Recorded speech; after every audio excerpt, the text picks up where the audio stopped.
하시다 보면 내용적인 중요성도 중요하고 아까 말씀드린 내용이나 체계나 구성, 형식, 학술적 글쓰기 원칙 이런 것들이 중요하지만 형식이나 특히 요즘에는 표절이나 연구윤리 관련해서 너무너무 중요합니다.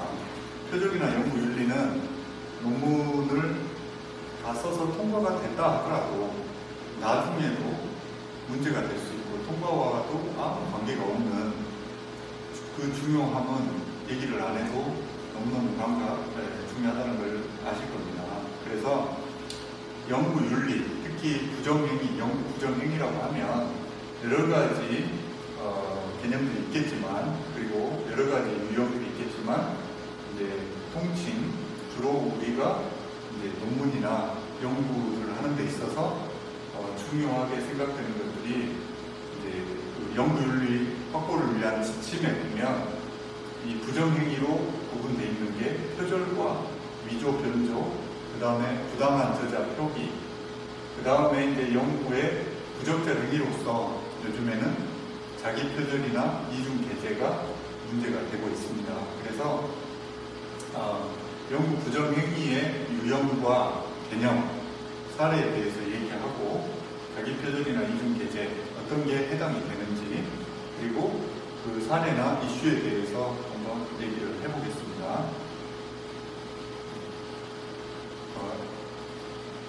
이게 이제 국책연구기관이나 또는 그 과학기술연구회랄지 과학기술부 그리고 교육부 훈련에 보면 연구윤리 확보 지침이 있어요. 연구윤리 지침이.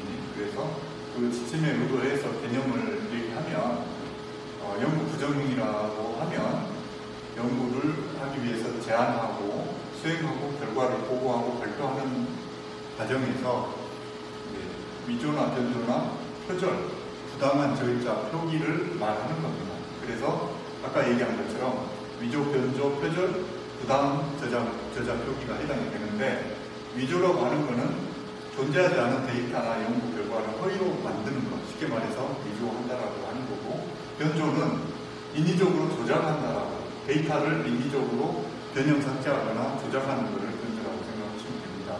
그리고 표절은 아시겠지만 일반인들한테 공공연하게 공표가 된 내용에 대해서는 인용 표시를 안 하더라도 표절로 보지 않아요. 그러나 일반적인 그런 공공연한 지식이 아니라 타인의 저작물이나 아이디어조차도 적절한 인용 표시나 출처 표기를 하지 않고 자기의 아이디어나 자기의 저작물인 것처럼 부당하게 사용하는 것을 표절이라고 합니다. 그리고 부당한 저작 표기도 출처 표기나 인용 표시를 했는데 잘못 표기하거나 또는 정당한 이유 없이 저자의 자격이 없는데 저자의 자격인 것처럼 이를테면 학술지는 A라는 사람이 다 썼는데 B라는 사람도 아무 기여가 되지 않았는데 이름을 넣어준다거나 또 저자의 자격을 부여하지 않는다든가 그런 사람들을 부정한 저자 표기라고 합니다. 그래서 넘겨보시면 위조, 그 다음에 변조, 아까 얘기했던 것처럼 다시 한 번만 뒤로 보여주세요. 위조는 이를테면 인터뷰나 설문지를 실제 하지 않거나 이렇게 뭔가 이런 행위를 하지 않았음에도 불구하고 한 것처럼 이렇게 아까 얘기한 존재하지 않은 데이터나 연구 결과 등을 허위로 만드는 것을 위조라고 하는 거고 변조는 실제와 다르게 변형을 하거나 왜곡하는 행위를 통칭하는 겁니다.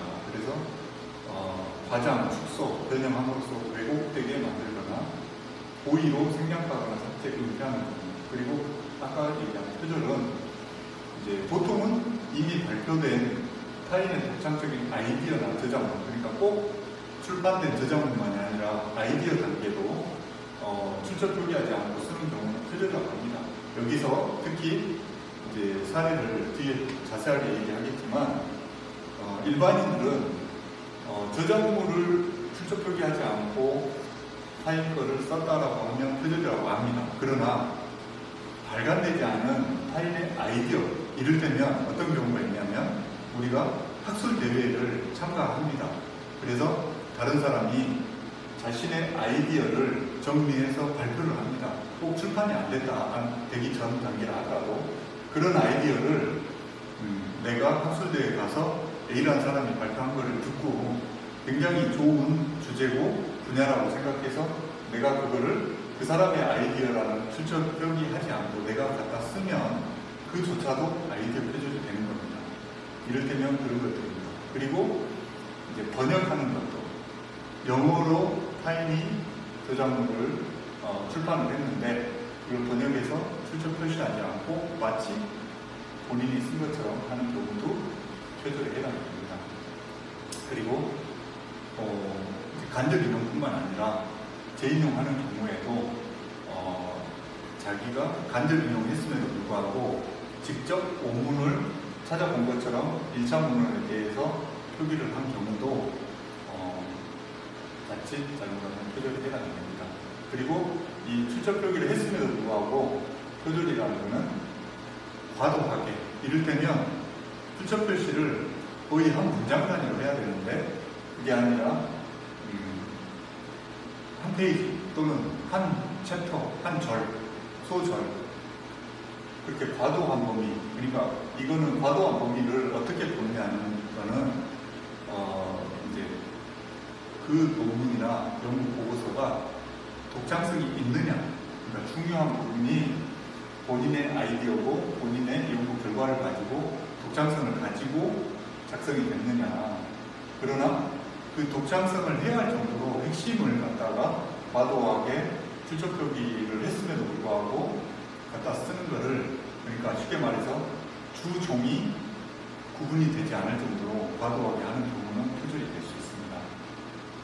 그리고 다시 한번 그리고 여러 사람이 이를테면 타인의 저작물을, 다수의 저작물을 갖다가 했는데 여러 명 모두를 출처 표시해야 되는데 일부만 하는 경우도 표절이 될 수 있고, 또 타인의 저작물 상당 부분을 참조해서 표기했지만 실은 인용을 하더라도 우리나라는 거의 5어절 또는 연속하는 6어절 이상이 똑같으면 인용 표시하더라도 자칫 잘못하면 거의 보고 베껴 쓰는 수준이라 표절로 볼 수 있습니다. 그래서 이제 자기 걸로 말을 바꿔서 쓴다든가 구조화시켜서 본인 걸로 만들어서 인용 표시를 하고 써야 되는데 타인의 저작물 상당 부분을 참조했다고 인용 표시는 했지만 말 바꿔 쓰기나 하지 않고 그대로 카피 앤 페이스트 하듯이 갖다 써버린 경우는 인용 표시를 하더라도 표절이 될 수가 있습니다. 그래서 데이터를 위조하고 날조하는 것들은 이런 유형들이 있습니다. 특히 실험을 하는 경우에 있어서 데이터를 위조하고 날조하는 경우가 있습니다.